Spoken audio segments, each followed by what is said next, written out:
Sarah, thank you very much for that generous introduction. And I want to thank all of the folks who are present today for taking the time out of your day to learn about a subject and hear about a subject that I know you all care about deeply, and that, as Sarah said, has only become more poignant with every passing day. So I'll try to move through this. And I'd like to say that I'm quite open to folks interrupting me and asking questions as we go. I will leave that to Sven, I think, to manage if that happens. And certainly we'll have plenty of time for questions and answers afterward, as you like. So let me begin by saying that our discussion today, I'll introduce myself a little further in a different way and talk about why we should care about forced displacement. And then what do we know about the trends in the world that are influencing all of this? I'd like to then go through a little bit of the history of how international response developed, including the evolution of the concept of humanitarianism, the architecture of how the world responds to these kinds of humanitarian crises, and then turn to the special challenges that families and children face when they are victims of forced displacement. Finally, I'd like to talk a little bit about the circumstances that refugees who've been resettled in third countries face in those countries that I hope might be very relevant to your own work. So first, about my own experience. I actually got started in this field in, believe it or not, 1982, when I volunteered to help refugees resettle in the Boston area. They were all then Vietnamese refugees, and they were coming as families. And my elder brother and I were assigned a family to take care of. And that was the beginning of our engagement and my engagement with refugees in a formal way. It turns out, though, that in fact, throughout my diplomatic career, I did an unusual amount of refugee work. I interviewed Montagnard refugees in Thailand in the mid-'80s. I helped support refugee returns that were very successful in Cambodia in the early 90s. I was the humanitarian counselor at our mission in Geneva, which covers all these issues, works with UNHCR, the Red Cross, and all the rest, and the 2000s. As Sarah mentioned, I was the refugee and IDP coordinator in Baghdad, Iraq, 2009 to 2010, Deputy Assistant Secretary for Refugees. I'm a board member in the Norwegian Refugee Council USA, one of the best refugee action agencies in the world. And I teach courses on these issues. And I was just elected to the board of Church World Service, which is one of the 9 biggest refugee resettlement agencies in the world. But one of the really odd things about this is that it was only in passing that I realized that this was also very personal to me. It turns out that my wife, her father is a refugee from Hungary. I hadn't thought about it much over the years, but in fact, that's the case. My best friend is the son of refugees from Poland.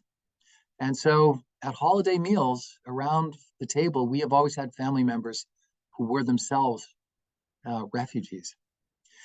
So why do we care about humanitarianism, migration, forced displacement? I would say that it is one of the most important trends in the world. It is as old as Exodus. It is part of the human experience going as far back as we know. And what we see is that throughout history, human development has been punctuated by circumstances of forced displacement. So it's as relevant as the most recent events, as Sarah implied, what's going on in Israel and in Gaza today. This issue of forced displacement also has an enormous impact on our world that we live in wherever we are. I think you all recognize that photograph of migrants, Syrian migrants, crossing the Mediterranean, trying to make their way into Europe. I could not bear to put up the photograph that many of you know of that child, Alan Kurdi, who washed ashore dead on a beach. But it really changed the way people thought. People could see the impact of forced displacement in a very personal way. The next picture is Nadia Murad, who is a Nobel Peace Prize winner and was herself, as a Yazidi girl, a victim of a humanitarian crisis in Iraq, where she became a hostage subjected to sexual slavery, finally liberated, and then became an active advocate for refugees and for girls around the world. The next picture is Ukrainian refugees streaming into Poland, and below that, a photograph of some of the implications of climate change, which are going to lead to more and more refugees and forcibly displaced people around the world. One of the key concepts that I've seen in all of my work is that we think of human beings very fundamentally as being equal. There are a lot of precedents for that in theology and in politics. But the truth is that refugees, while they may be created equal, are treated very, very differently. Humanitarian emergencies are funded at very different levels. For every dollar raised for Ukrainian refugees per capita, only 25 cents is raised for the 10 most neglected crises, almost all of which are on the African continent. We also see that when there's refugee displacement, in some cases, it's right in front of your face in the media. The Ukraine displacement, certainly the Syrians, now what's going on in Israel and Gaza. But many refugees have disappeared from our screens, including huge movements of people, the million Rohingya refugees that were displaced in 2017 from Burma. And one of the more technical aspects of this is that the response is led by individuals. And there's a kind of cowboy phenomenon amongst humanitarians. Many humanitarians want to chase the latest, greatest, most urgent humanitarian crisis. And that means that many of the best human resources end up going to the crisis du jour instead of crises that simply need it. Among the displaced and among those who are not treated equally, what we always find is that women and children are the most vulnerable for a variety of reasons, which we're going to talk about today. So it's very germane to what you folks work on. So let's talk a little bit about trends. First, displacement is enormous. You can see the bar graph here and see the numbers going up from less than 50 million in 2012 to actually probably today in 2023. I don't have the latest graph for that one.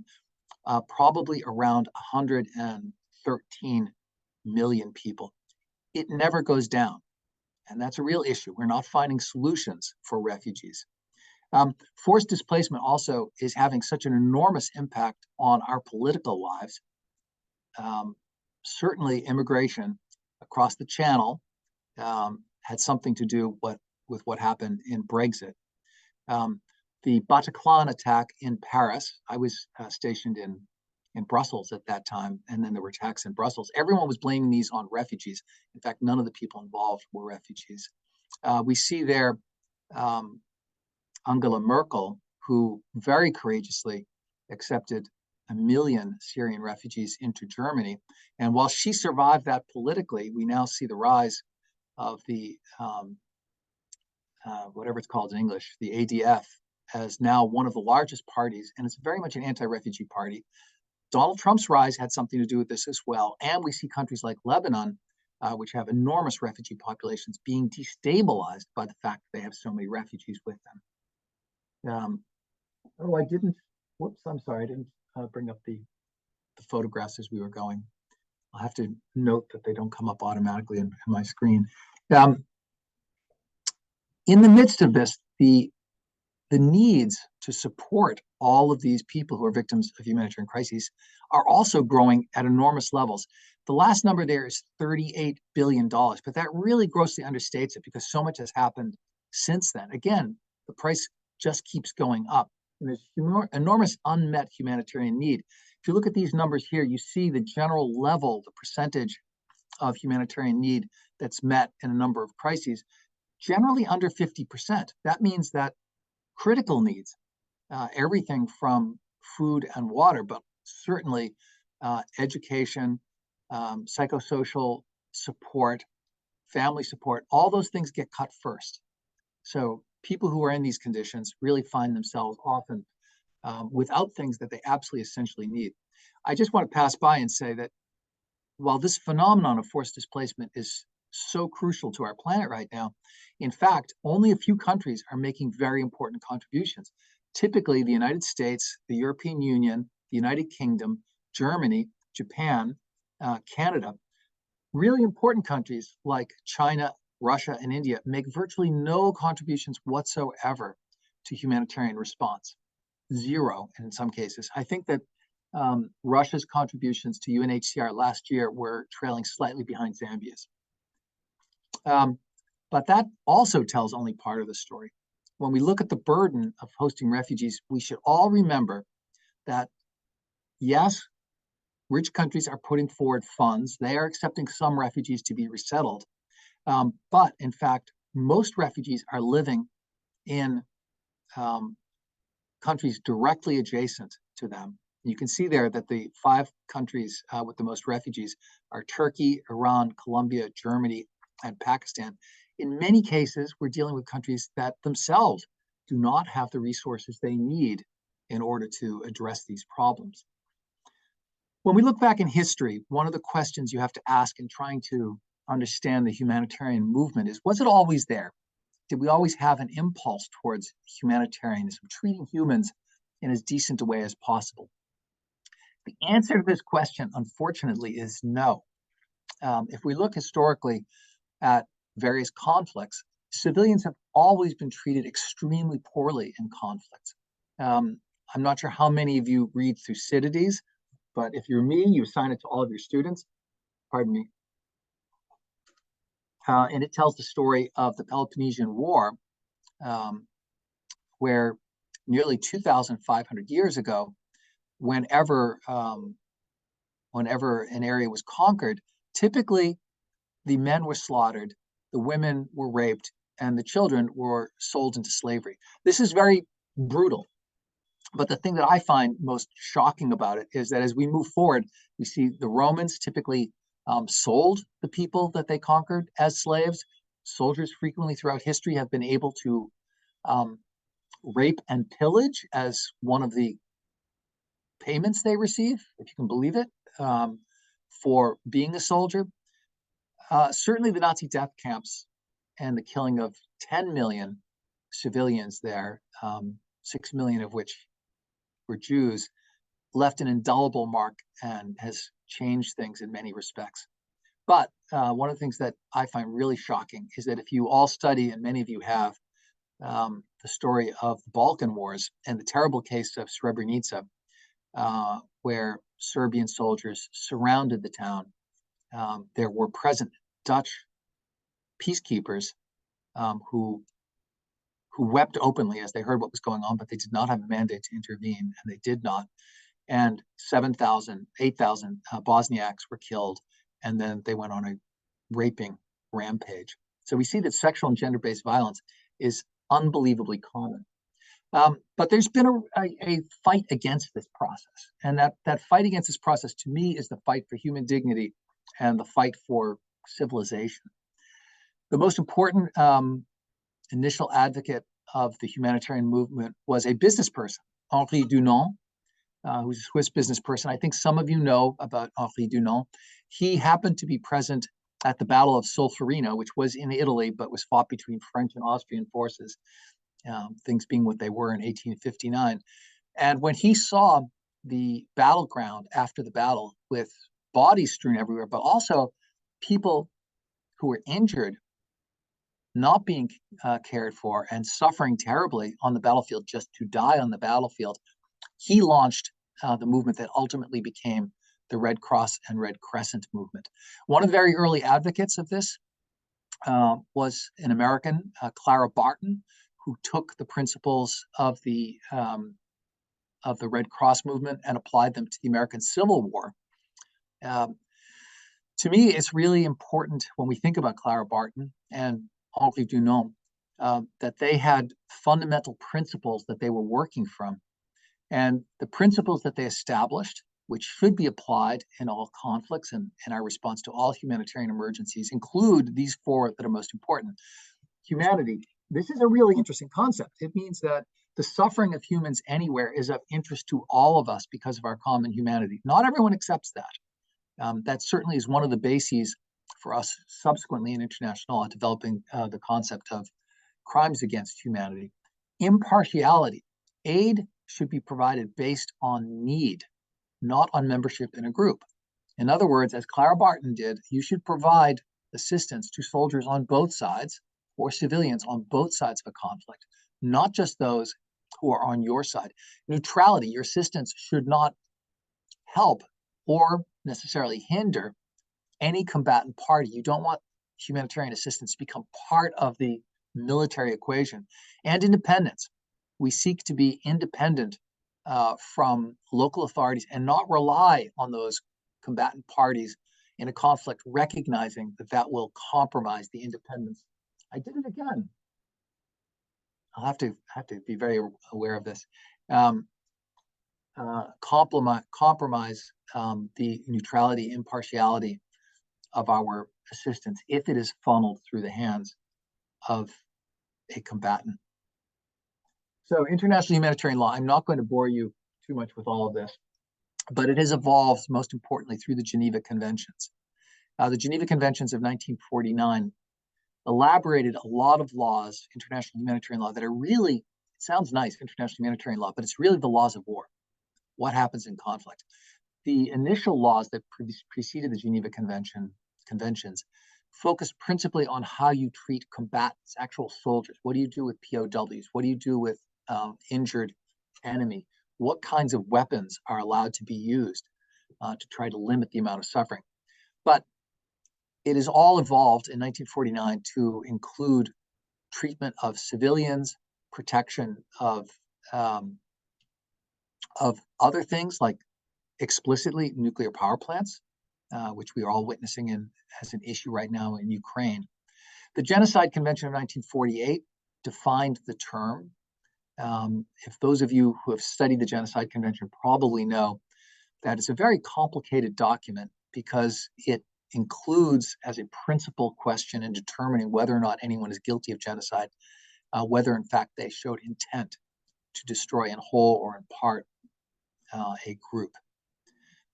In general, the effort was to limit the effects of armed conflict, but ultimately was to provide protection to those outside of conflict, including civilians.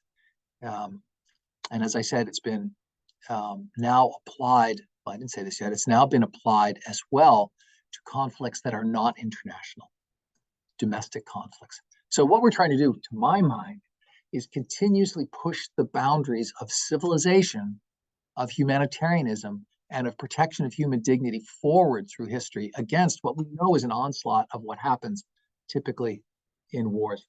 I want to say, though, that international humanitarian law, while it exists, and many people have signed on to these conventions, and it's considered customary international law, which means that even people who haven't signed are supposed to respect these conventions. It's respected only in the breach. That's a picture of Bucha, which is the city in northern Ukraine where we know Russian soldiers carried out terrible atrocities against the civilian population. And I have a picture here of one of my former students, Marion Spivey Estrada. Marion, after taking my course in humanitarianism, I can't blame myself for this, I suppose. She takes full credit for what she's doing. She is right now one of the senior people of the American Red Cross. But after she graduated from Georgetown back in 2001, I think, she went on to become an aid worker in Sudan, dealing with the Darfur crisis. She came to visit me in Geneva and sat down with my, at that time, I think he was an 8-year-old son, maybe 10-year-old son. And we had dinner together. And my son finally asked her, Miriam, why are you dressed like a pirate? Because she was wearing a black eye patch with, the bands going around. She had studied jewels around it to make it look nice. And she said, well, because when I was working in Darfur, delivering assistance to internally displaced people, our convoy came under attack and I was shot through the eye and I lost my eye. And my son, who was studying in Geneva, said, well, what about the Geneva Conventions, which are supposed to protect humanitarian workers? I was astounded he knew anything about that whatsoever. But the point is, that these laws of war are violated all the time, very sadly. Humanitarians are at great risk in carrying out their work.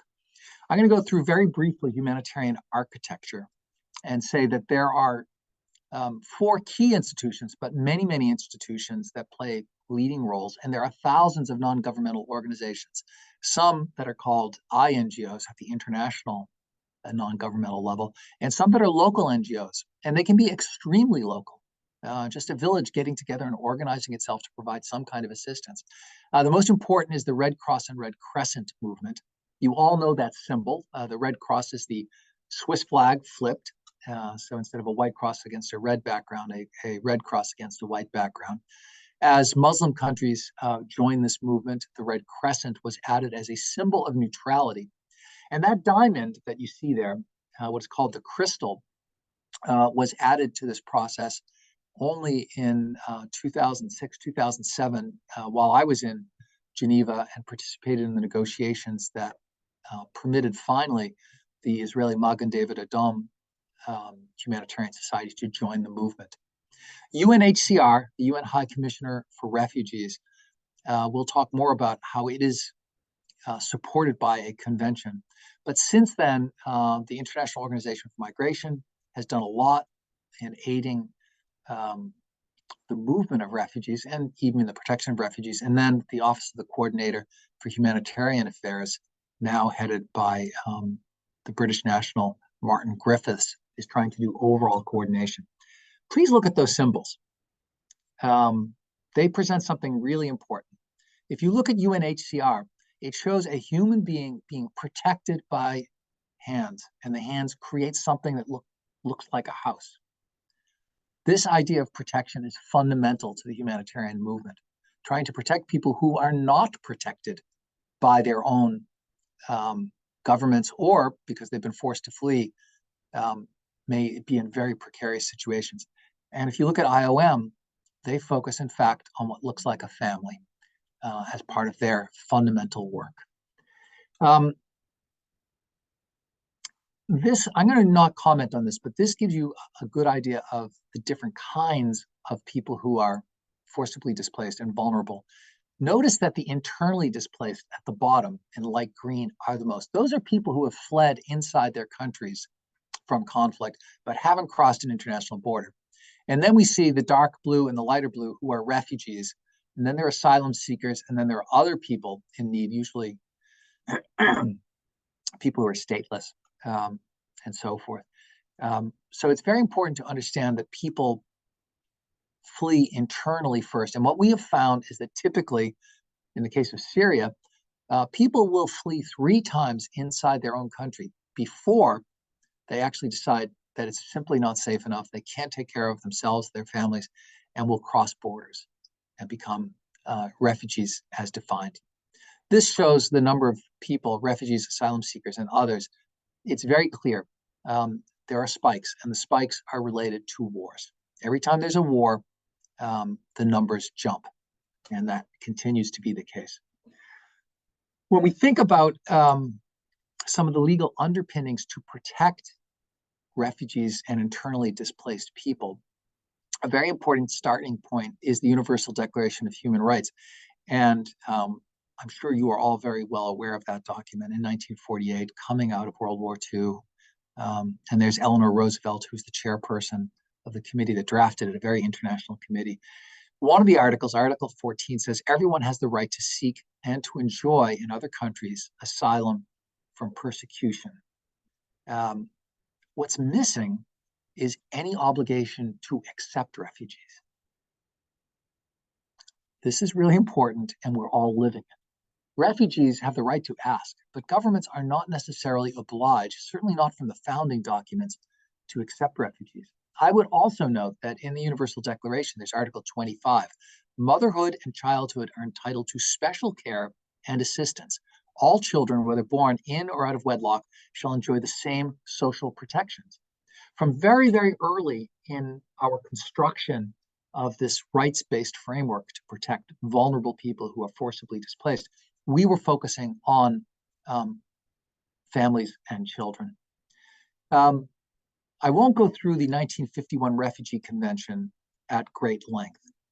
But what's important to understand is that people are defined as refugees if they are suffering persecution based on these categories: race, religion, nationality, membership of a particular social group, or political opinion. What we notice right away is that these are limited in the current context. How many different people would be covered in this? How many people are not covered? For instance, LGBT people. Do they come under political opinion or membership in a social group? How about women who are subjected to rape in gangs in Latin America? Are they covered by this? These are open questions that are hard to determine.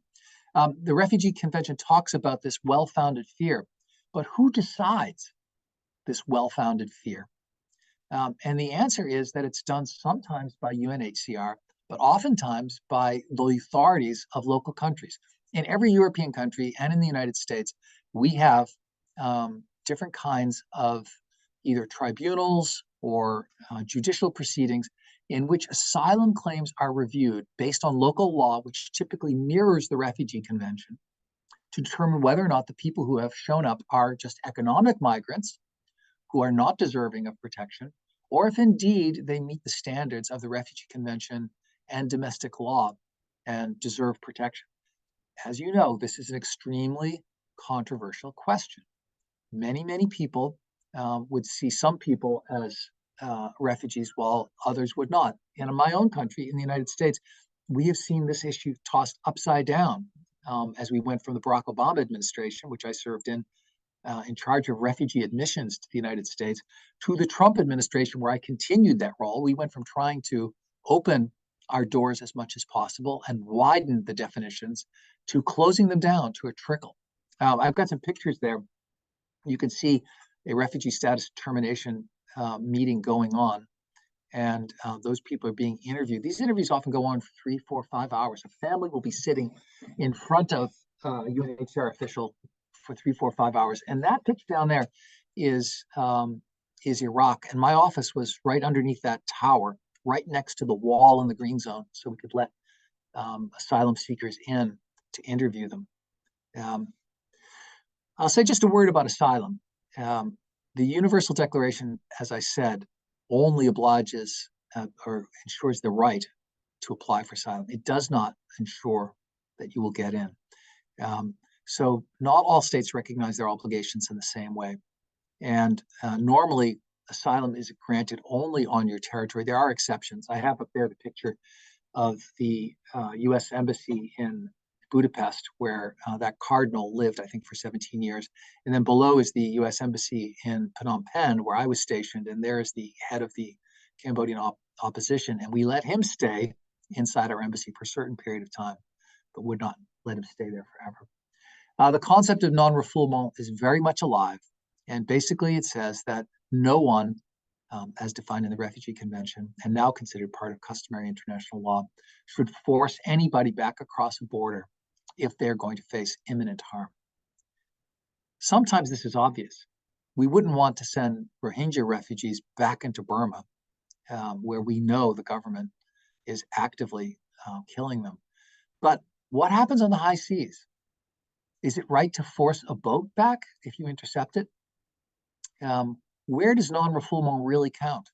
And what about ideas like what the United States has been trying to implement? Stay in Mexico. If you apply at a border crossing in the United States, you can be asked to stay in Mexico while your refugee case is being adjudicated. So there's a lot there to say. The Refugee Convention also includes a tremendous number of broad obligations that receiving states are supposed to supply: food, housing, employment, social security, primary education, freedom of movement, identity documents. In practice, very few states actually provide these services and support that are guaranteed in the Refugee Convention. Many provide very few. Typically, the Refugee Convention aims at 3 possible solutions for refugees: repatriation to their home country, local integration where they are, or resettlement in a third country. Everyone focuses on resettlement, but resettlement actually, typically in any given year, only 1% of all refugees have the opportunity to be resettled in a third country, like Germany or the United States or Canada or Australia. Those are the four main countries that accept permanent resettlement. Back in 2016 to 2018, there was an effort to update all of this. And we were afraid at that time to open the Refugee Convention to changes because we were convinced that if we did, instead of strengthening protections, they would be watered down. I think I'll just skip this slide on internally displaced.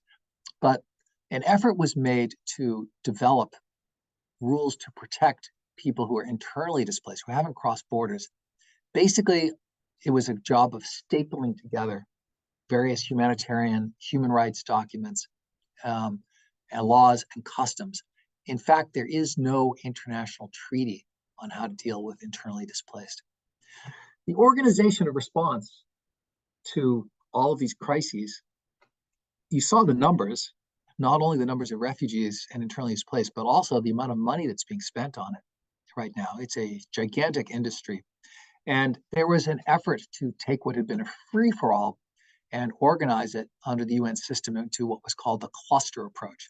Cluster approach sounds obvious, but what it did was to separate responsibility for different aspects of refugee and internally displaced care amongst different organizations. So you see food insecurity are the World Food Program and the Food and Agricultural Program, both based in Rome. Health is the World Health Organization. Logistics is the World Food Program. But you also see that, for instance, education is UNICEF, but also Save the Children. So this system is not just a UN system. It's actually an international system that includes, in many cases, very prominent non-governmental organizations. And in each crisis around the world, there's something called a humanitarian country team. And the humanitarian country team tries to organize this effort. If you want, I can tell you at some length about all the problems with this, which are very significant, frankly. I won't go into it right now. So let me just now turn to the question of forced displacement, trauma, and families. And generally, I want to speak about the impact of conflict, the impact of movement, and the idea of home and protection, the issues of domestic violence, including sexual and gender-based violence, and the particular disruptions that go on to education and preparation of young people for productive and happy lives. So let me start with conflict. This is a photograph I took myself in Iraq at a internally displaced camp, and that is a USAID worker. Note that she is wearing a helmet and a flak jacket. So was I. Those children are not, and they never are.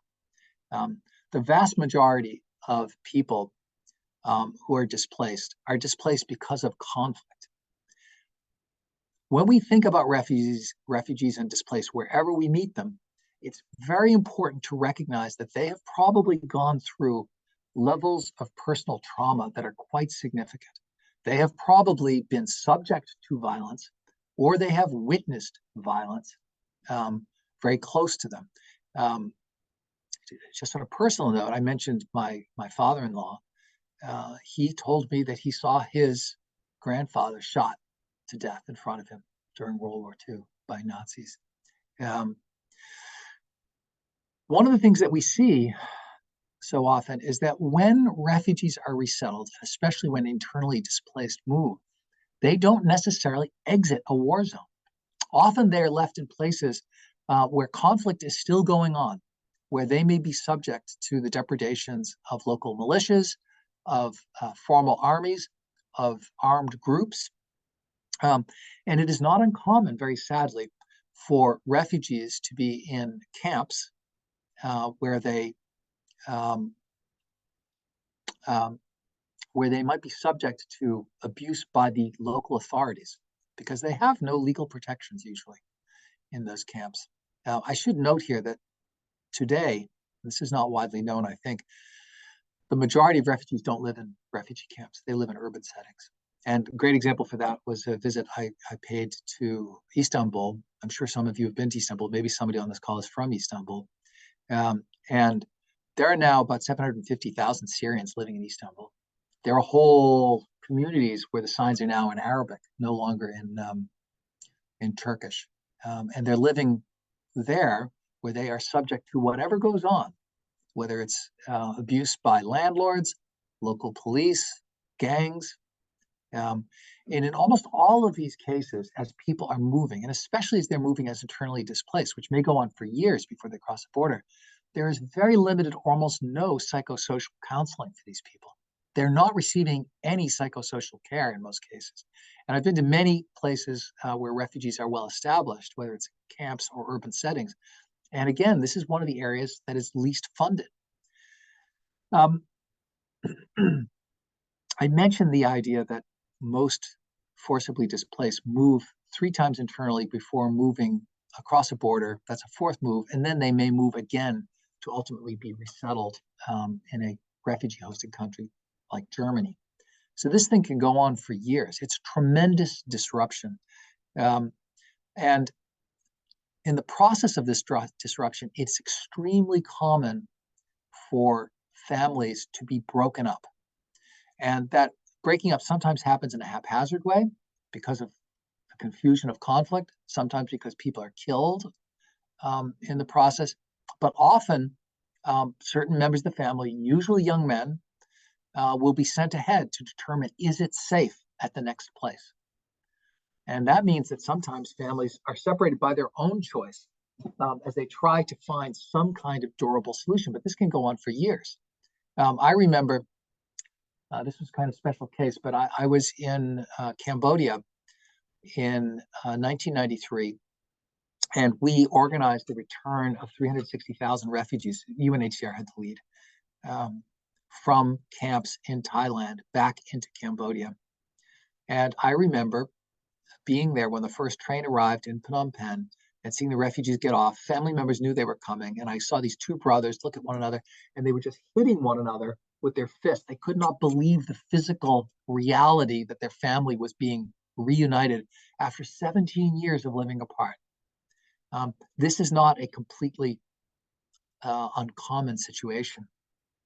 I also want to say that refugees and families, and especially children, go through a process of powerlessness. Refugees who are in camps are often in something like a prison. They cannot leave when they want to. As I said, local authorities can be very arbitrary in the way they exercise their powers. There are efforts to reverse these trends. This is a photograph of me with Palestinian refugees in the Shufat refugee camp. And those are girls at a school. We were supporting a program called School Parliamentarians. And the idea was to try to give these kids some sense of agency in their own lives by organizing them with some modest resources where they would work in a democratic way to try to solve problems at their schools, whether it was the water fountain that doesn't work or not a good place to have lunch for a cafeteria, or whatever it is that they thought was important. I was very moved by this. And when our visit was finished, I said, gee, this little girl that you see there that has, my colleague has her arms on her shoulder, boy, this girl was just fantastic leading this group. And they told me, yeah, her brother was killed last week. He was in a car that was driving erratically towards the checkpoint. And the Israeli IDF forces didn't know whether it was a car bomb or what it was. They opened up on it and shot her brother dead. He was a passenger. They were just drunken kids. But that's what happens. That sense of powerlessness really affects, I think, people's psychological makeup. I want to take a minute to talk about sexual and gender-based violence, which is unbelievably common. I think many of you have seen the movie Casablanca. And in that, you'll remember there's the young woman who is being asked to sleep with the French police official in order to get papers to leave and doesn't want to do it. And Humphrey Bogart somehow gets her out of that.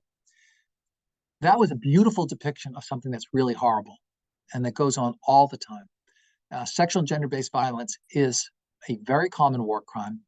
At least 1 in 5 forcibly displaced suffer some form of sexual and gender-based violence, according to WHO. Frequently, people who are in these desperate circumstances turn to coping mechanisms. One of those is prostitution. And that's very common. We saw it in the case of the Rohingya. This is a picture of one of my colleagues on the left there, Jen Cole, who is the refugee coordinator there on the scene. And with her is the State Department spokesperson who wanted to interview women who were subject to rape by Burmese soldiers. Another problem that we face is that traumas are reignited because well-meaning people seek to interview people and get them to talk about the traumas that were inflicted upon them. This is not a good thing in most cases. Frequently, another problem is that women who are subject to rape become pregnant and then they are ostracized by their communities. That is indeed what happened to Yazidis. Many Yazidi girls were not accepted back into their community because they were carrying children of ISIS people. Another coping strategy that's very common is early marriages. Many refugee families will marry off daughters at early ages, even 11, 12, 13, as a means of trying to find some way to provide for them when they can't provide for themselves. That's a very common problem, unfortunately. Another thing that refugees face, and that I've encountered, is a higher level of domestic violence. This often goes unreported, but frequently, and it's almost always at the hands of men, men who are in situations where they are disempowered, where they have gone through trauma, where they are suffering from PTSD, will engage in violence in the family. And we saw that during COVID, where people were cooped up even more in refugee camps, the numbers increased.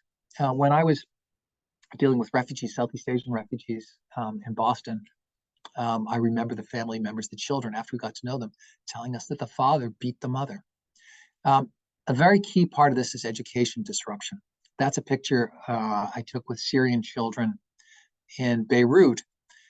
Education, as I said, is often a very low priority. There aren't enough resources. The Lebanese were incredibly generous, and there were double sessions where the Lebanese children would go in the morning and the Syrian children would go in the afternoon. But that isn't always the way it works. In Turkey, which has also been extremely generous, Syrian refugees are studying, but they're studying in Turkish. Degrees of refugees are usually not recognized. And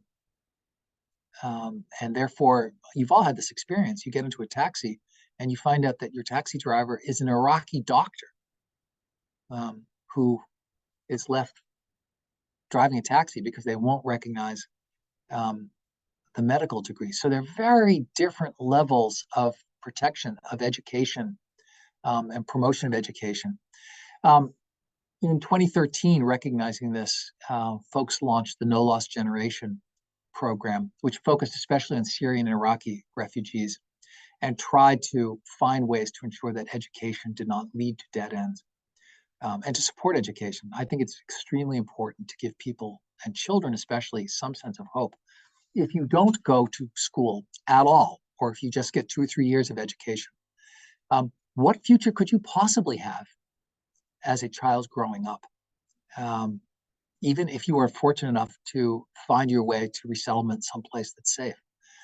This is the problem of No Lost Generation. I'm going to end right now by saying that there are lots of challenges with refugees who arrive in third countries, and you will be seeing them. There are wide discrepancies in the social safety nets provided by different countries. The United States provides very little. Germany provides an enormous amount. I saw that in Belgium as well. While they're facing many of the challenges that immigrants face, from jobs to language to fitting in communities, they are bringing so much more baggage with them than a normal immigrant would bring. They have educational problems. Parents are often unable to support their children. They face discrimination as refugees. There are lots of those domestic challenges that I talked about.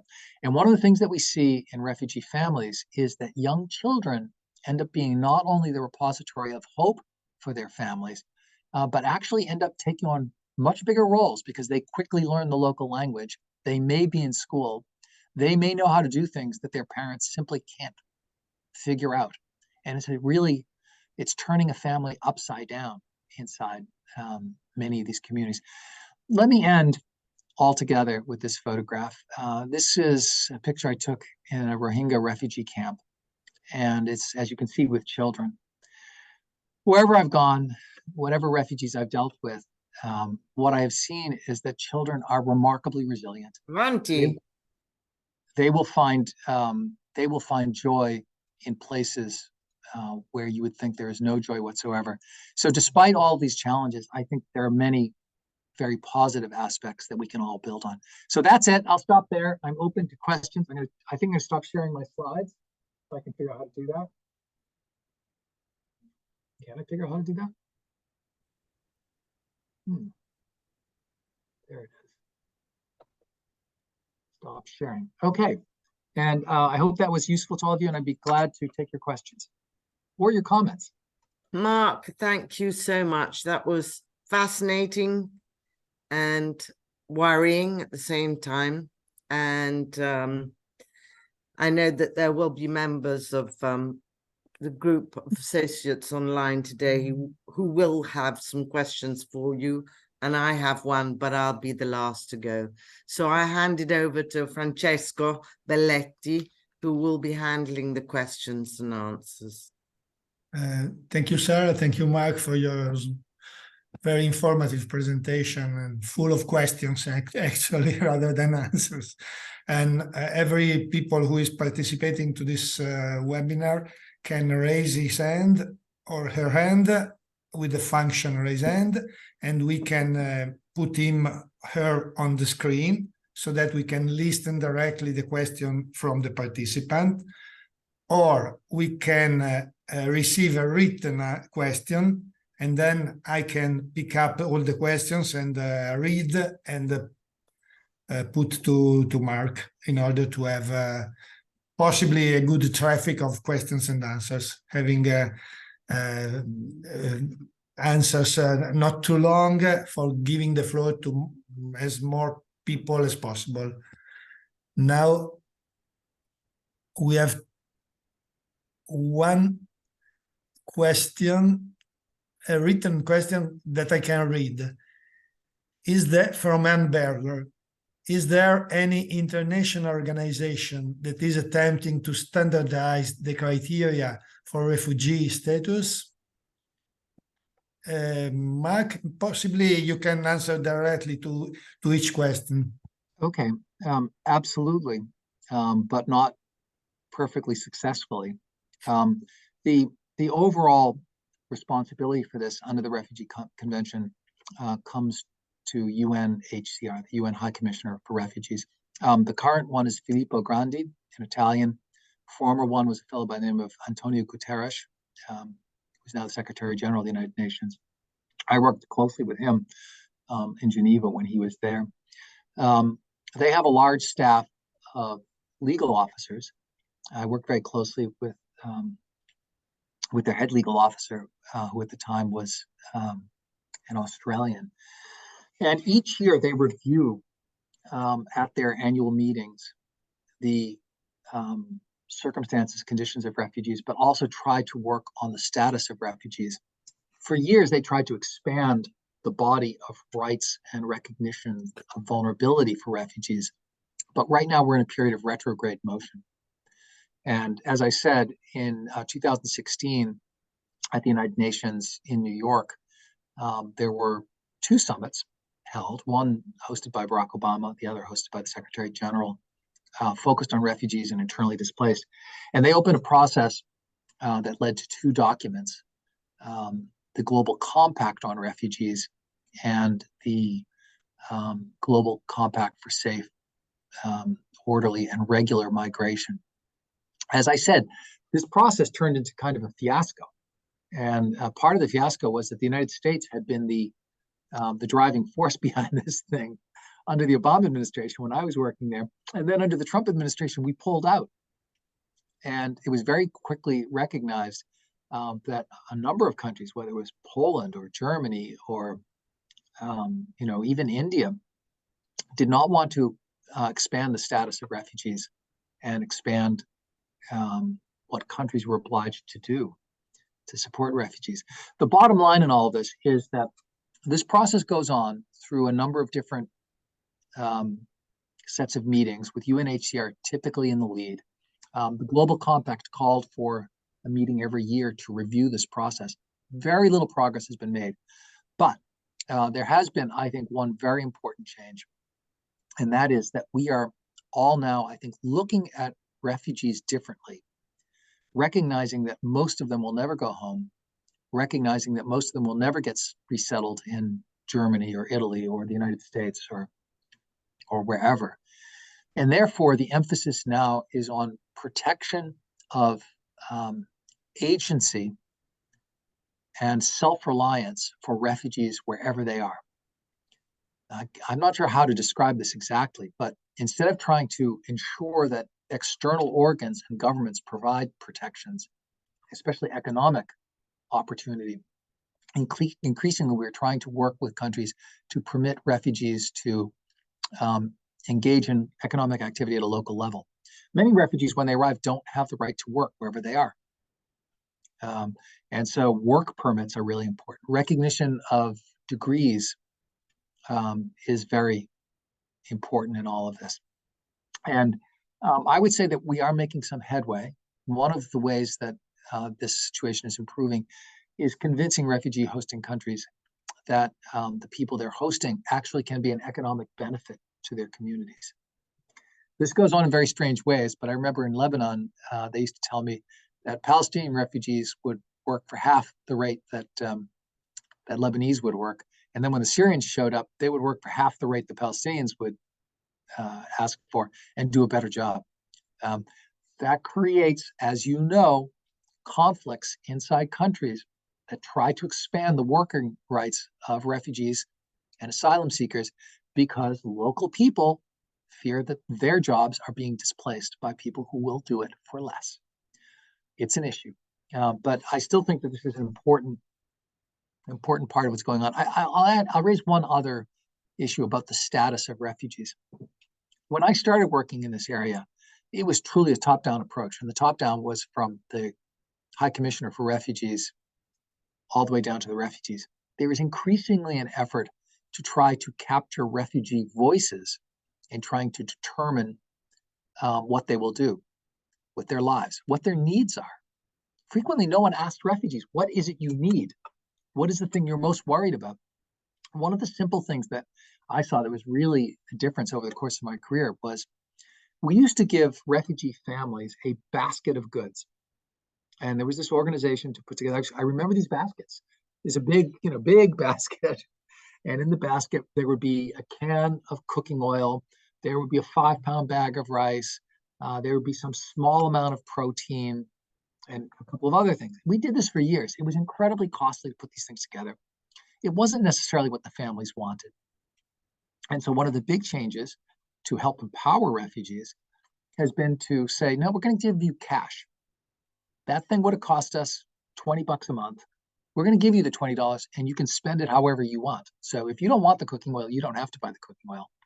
And they're even in refugee dense areas, stores for refugees that I've been to, where they have retinal scan. It's actually it's an iris scan. I'm not sure how it works. Cornea scan, where they go in, they pick the basket of what they want, and then they go up to the front and just look into the reader, and the reader deducts their account for the cost of those things.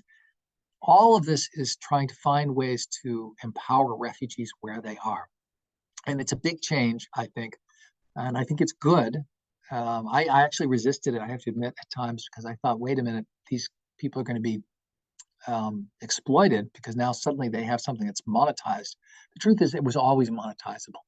The can of cooking oil was always monetizable. So it really turned out not to be much of a difference.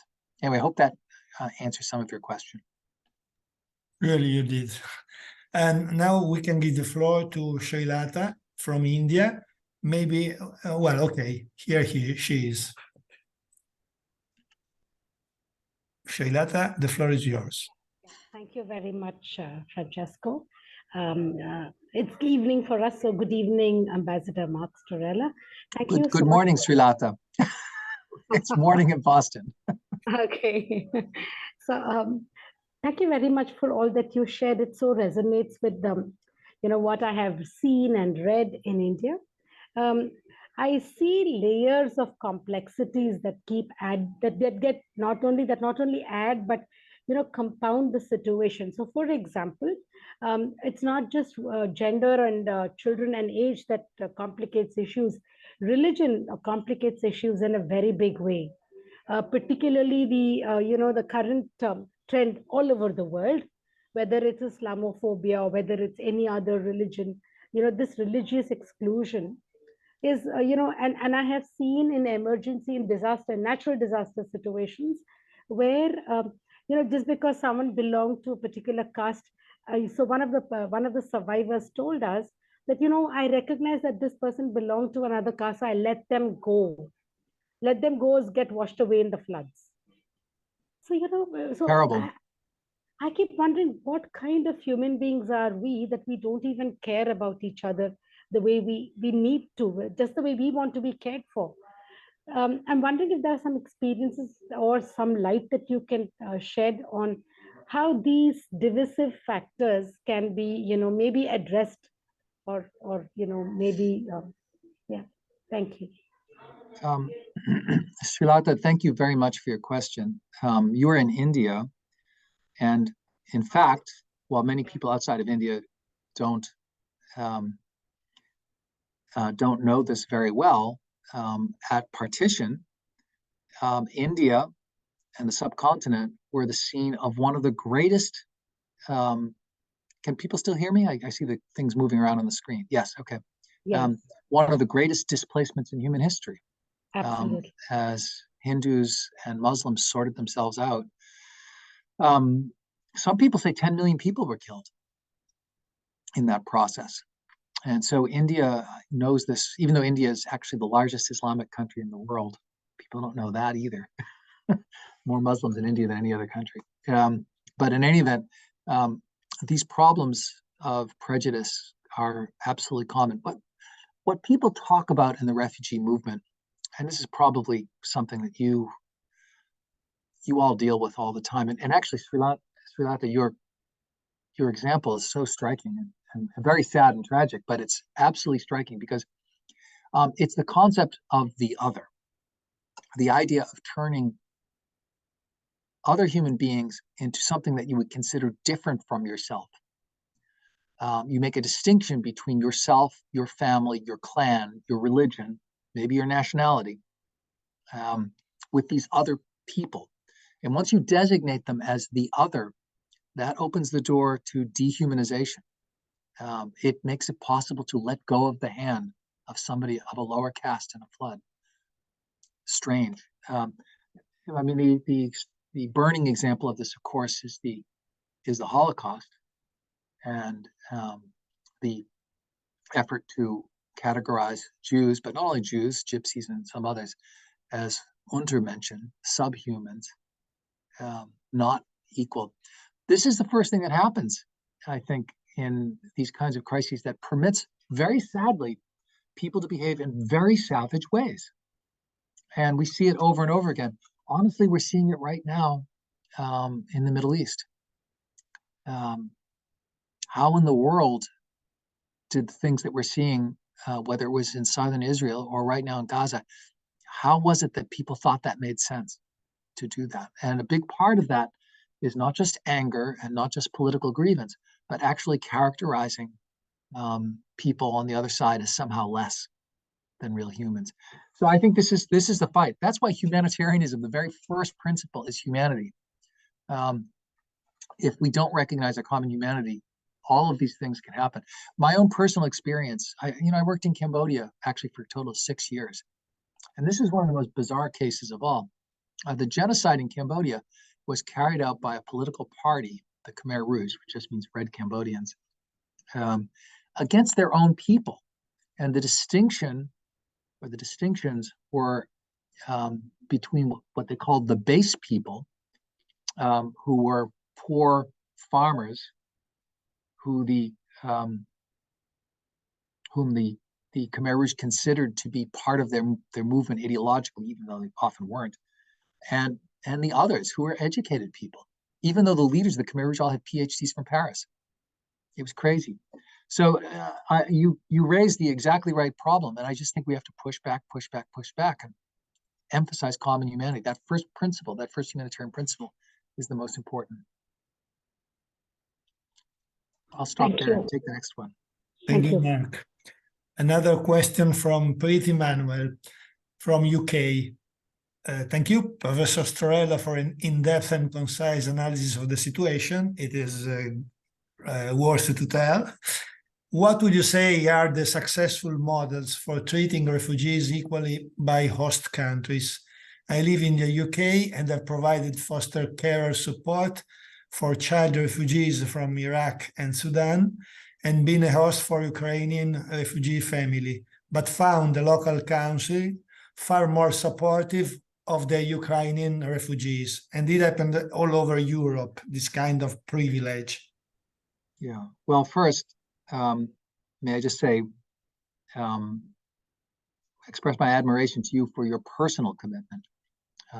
So often that personal commitment makes the real difference, more than what a government can do or an agency can do. There are many different models for how refugees are treated. Often people focus on Uganda. I traveled to Uganda back in 2006.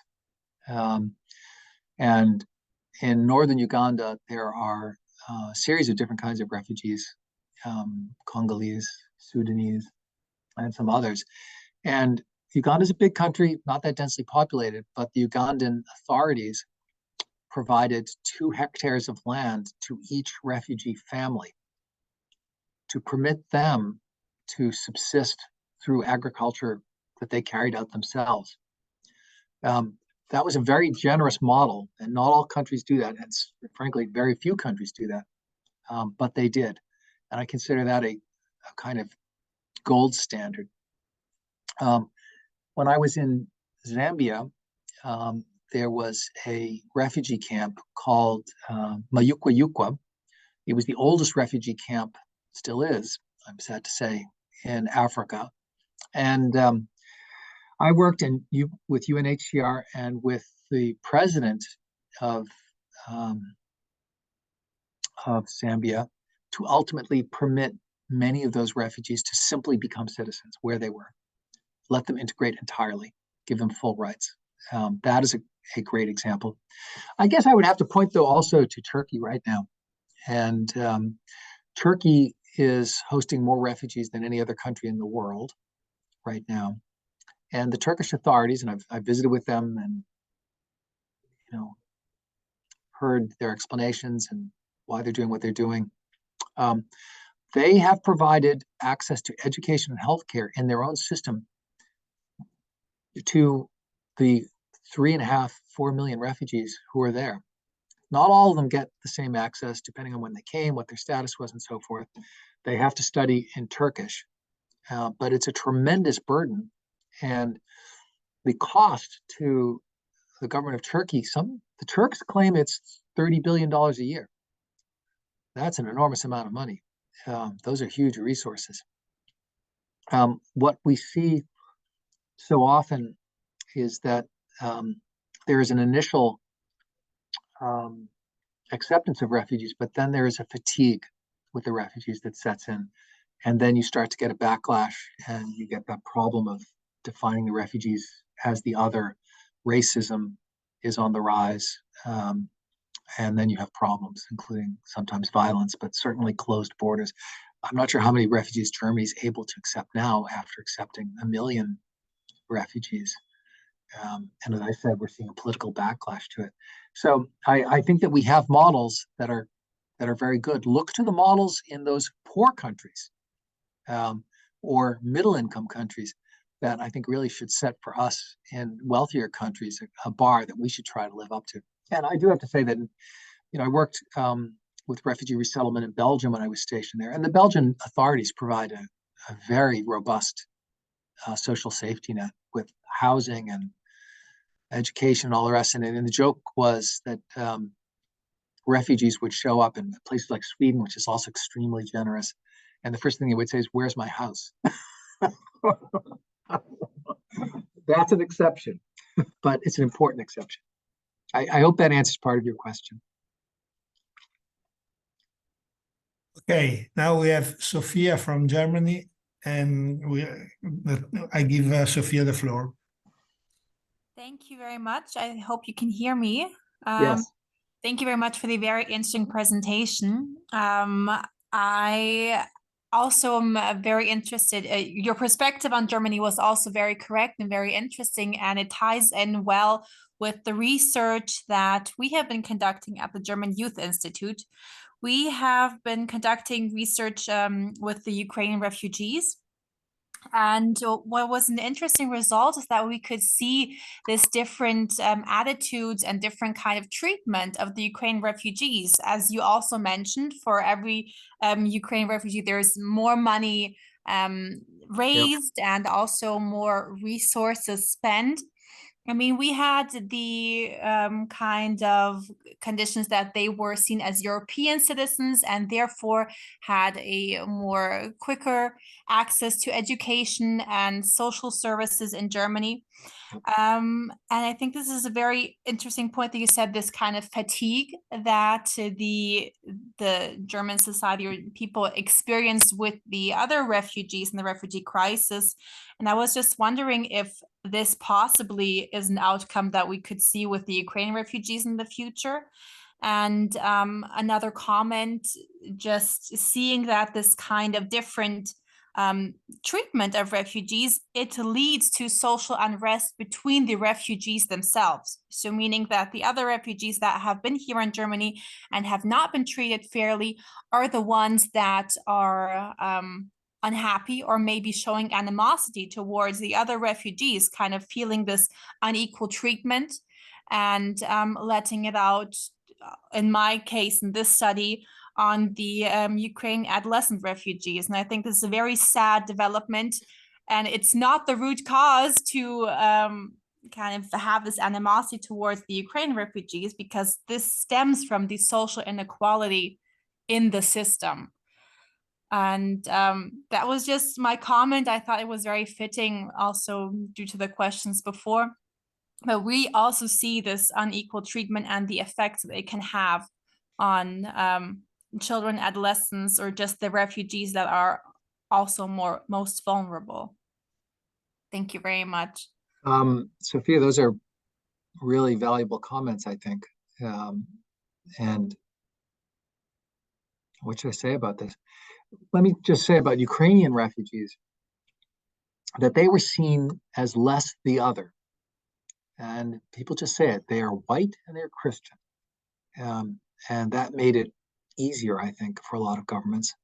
There also was a very important strategic interest in accepting those refugees, whether it was in Poland or Germany or elsewhere, because I think we in the West all recognize that what the Russians are up to is dangerous to all of us.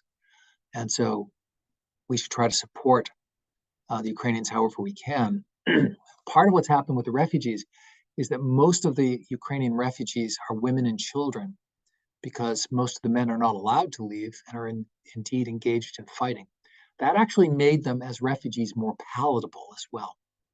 They were seen as less threatening of people's jobs, less disruptive of communities. So the Ukrainian refugees end up being in this very special position. The United States has now resettled, I think, about 140,000 refugees from Ukraine on a permanent basis. They're going to get U.S. citizenship in the United States. Normally, we would not accept referral from UNHCR of a refugee until they had been in refugee status in an adjacent country, probably for at least 3 years, and usually 5 years or longer. But the Ukrainians jumped the queue. And they jumped the queue because we recognized that we had to make a contribution to this Western effort, because there was so much domestic support for it. And maybe because they were viewed differently from refugees from Syria and so forth. So there's an absolute distinction in the way different kinds of refugees are treated. That actually was the very beginning of this whole talk. And I think you've put your finger on it as well. Thank you. Sarah has raised her hand. So, Sarah, the floor is yours. We cannot hear you, Sarah. Unmute. Yes. This is a question which you may not have an answer to, but I'm now putting on my Union Jack hat, coming out of my Italian corner. The question that I have to put to you is, what do you think about the choice of the British government to send illegal immigrants to Rwanda?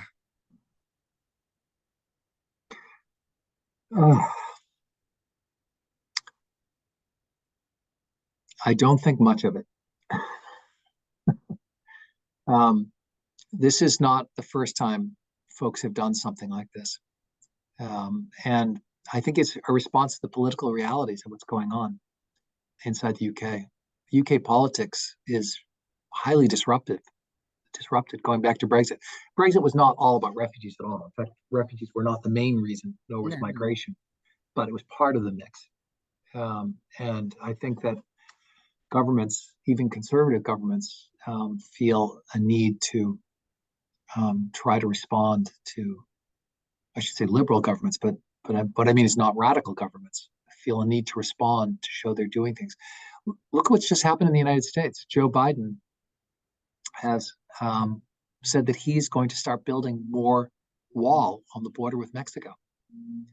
And Joe Biden has been fighting to keep in place the stay in Mexico policy established under the Trump administration. Politicians have got to respond to, in democratic countries, have to respond to what their constituents want. And when constituents get tired of refugees, asylum seekers, migrants, for a variety of reasons, politicians ultimately will respond. This idea of having this agreement with Rwanda to send refugees there, it's not the only place where this has happened. Rwanda started doing this with refugees in North Africa as well. Were being sent there. It's kind of amazing. I have no idea why President Paul Kagame wants to do this. I'm not sure what he's really getting out of this exactly. But imagine how confusing it must be if you are a refugee from North Africa and suddenly you show up in Central Africa and Rwanda. Where do you find a foothold? How do you create a new life? So I'm very skeptical of policies like that. But they're not the only ones. They're not the only ones. Thank you. Thank you, Mark. Do we have any more questions?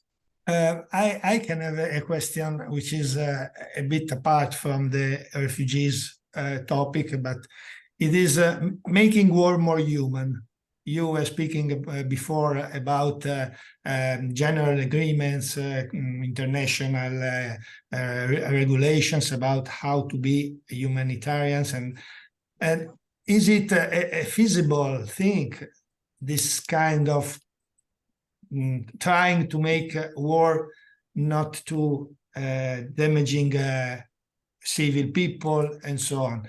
How can this high target of humanitarianism can be proposed to soldiers, to armies? How can you ask Russian and Ukrainian to be polite while doing war? So this may come as a surprise to many of the people on the call right now, but when I was working in Geneva, I worked very closely with the International Committee of the Red Cross, which is the institutional holder of international humanitarian law under international agreements. And what I found during, in part, the George W. Bush administration, when the United States was engaging in the use of what many people consider to be torture, so-called extraordinary renditions, the depredations of what happened at Abu Ghraib, which when I was in Iraq, I spent time in Abu Ghraib myself, not in the prison, but in the neighborhood. The US Department of Defense actually was working hard to retain a close relationship with the International Committee of the Red Cross, which was criticizing us, sometimes openly, for all of these practices. And the reason was pretty simple. We in the West and many other countries train our military in the laws of war. And we are very concerned about what would happen to our soldiers if they were captured, held prisoner, left on a battlefield. And so actually what I find is that modern militaries are often strong advocates for obeying the laws of war because they see an interest in it, whatever their political leaders tell them to do. This obviously is not always respected. Right now, we're seeing a really interesting phenomenon, interesting is a poor word for it, a tragic phenomenon in Gaza, where Israeli forces are carrying out bombardment that now has killed probably 8,000 civilians. We're not sure how many exactly, and cutting off some fundamental basic commodities, including water and electricity, in some cases food, to the population that's there. And I noticed that I'm happy to see that my president, although we're supporting Israel very strongly, has been saying Israel's got to abide by the laws of war, that we all have an interest in this, that if we are going to describe the fight that we're in as a fight in favor of civilization against terrorism, then we have to try to hold the standard higher, and there will be costs for it. And obviously, people don't want to pay those costs. People don't want to have their own soldiers killed by moving in and door-to-door fighting. They don't want to see hostages hurt if they can avoid it. All of these issues, it's a terrible maelstrom of competing priorities, frankly. But what I would say is that, getting back to your original question, that first, militaries often actually are well-trained in the laws of war, and they often behave quite well based on the rules, despite the fact that there obviously will be civilians harmed in any war. And they're often advocates within their own governments for it. So I would say don't focus on the military, focus on the politicians.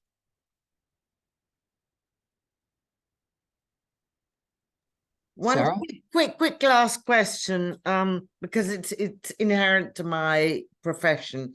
You said that there is a limited amount of psychosocial counseling. And is it just a problem of funding this, or are there less volunteers in this field? Well, psychosocial counseling, I guess, like surgery, should not be carried out necessarily by amateurs. And so volunteers aren't necessarily the right people to do this kind of work. When I say volunteers, I mean trained volunteers, obviously. Well, so I would say that there are not enough trained volunteers. And as I said, almost all of these crises are underfunded by 50% or more based on the needs that are established by the various UN organizations in that big cluster approach. So that means something's getting cut. And what we find is that typically donors will earmark funds for projects and programs that they are most interested in. And those projects and programs almost always start with food and water and children. But they don't necessarily include psychosocial counseling. That is sometimes considered, believe it or not, a luxury under these circumstances. And so there are definitely not enough people available. There are not enough funds to support it. An exception to this, I think, is the growing recognition of the need to deal with the particular problem of sexual and gender-based violence, where a lot of donors actually think this is something that maybe has to be prioritized too. So there is some hope in terms of getting resources into these areas. But it's, as I said, it's one of the first things that gets cut. If the question is, are you going to feed somebody or are you going to give them counseling? If you have to choose between the two of them, you feed them. Thank you very much, Mark. Thank you, Mark. To hear, but now the question and answers part has got to an end, and we would need much more time for speaking with you. Thank you for staying with us. I give the floor to Sarah for closing our webinar. I hope that the members of our webinar have been contented by your answers. I certainly have. I could spend hours talking to you, Mark, because there's so many things I need to know. And especially now, I even wake up at night thinking, how are they going to deal with this? How is it going to end up? And we just don't have the answers. I know that you, being an expert in the field, will have an idea of how things will work out. But us on the ground are just normal people. I think we're all scratching our heads and saying, where is this going to go? And how far is it going to go? And this is something which is worrying, I think, every adult on the face of the earth at the moment. How are we going to look after the immigrants that are going to come through Italy? It's a good question. Normally, we've seen that the immigrants from North Africa are taking little boats and coming over to Italy, and we have a serious problem here, which nobody really seems to be able to find a solution to, because the governments change so quickly and the politics change so quickly. But anyway, these are questions for another time. I'd like to thank you very sincerely from the bottom of my heart for showing us, giving us a small, short introduction into the situation of these poor people, displaced immigrants in the world. And I was shattered by the numbers that were indicated, that we've increased by 100 million in a few years, the amount of immigrants on the move in the world. And I pray for them, and I hope that the people who are on board in this meeting will also share this prayer for some peace for these people who have been so horribly treated for hundreds of years, as you pointed out at the beginning of your presentation. Thank you, Mark, for taking time out to talk to us, and I hope we can have you on board on another occasion. Thank you very much indeed. Sarah, thank you very much, Francesco, Sven, and everyone who's been listening in. I do want to leave you, though, with a sense that not all is grim and dire. There is tremendous support going on around the world. There are lots of success stories. I know many refugees resettled in the United States who are thriving here. Many of them are friends of mine. And we also have great examples like Uganda and Turkey and Zambia of poor countries. Turkey's not so poor, but the others are, who are making great efforts on behalf of refugees. So I would say just keep pushing the humanitarian idea forward. It's the right idea. Thank you so much indeed, Mark, and all the best to you for Thanksgiving. Thank you very much. It's a bit far off, but anyway. Okay. Take care. You too. I will leave the meeting, and everybody else should leave the meeting. Thank you. Okay, bye-bye. Bye-bye.